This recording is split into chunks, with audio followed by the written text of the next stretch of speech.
So I'm now joined by Ewa Moncure of Frontex. Ewa, thanks for being with us today.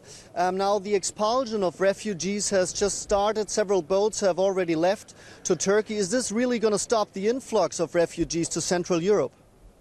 Well, the agreement between EU and Turkey and the agreement that there will be readmissions to Turkey, because that's what we saw today, were the first readmission of migrants to Turkey.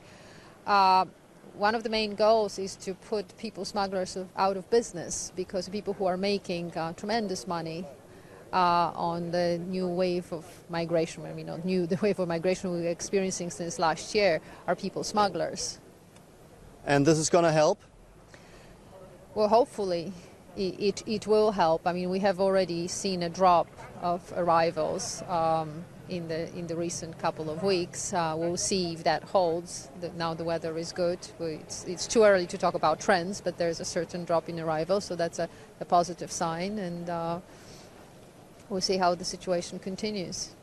Now, we hear a lot about the lack of personnel, not only by Greek authorities, but also by Frontex. How do you cope with the situation right now? Well, we are a European agency that does not have border guards and does not have equipment. So we, for all our operations, we ask member states to provide their police officers. So we've been asking member states since the beginning of last year for increasing numbers of press officers. So the member states have done very well. They have provided us with hundreds of police officers. The problem is that the wave of the numbers of migrants are so enormous and unprecedented that we need more. And now we have asked for 1,500 officers who could be used as escorts during readmission to Turkey.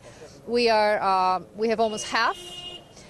We had enough to conduct the readmissions today, but in the long term we'll need more. Now, human rights organizations criticize that sending refugees back to Turkey would be a breach of international law. How do you assess this situation?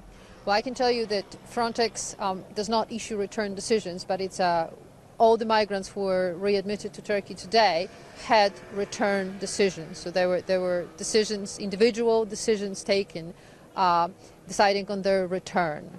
So these were Pakistani, these were Bangladeshi migrants, some from Sri Lanka.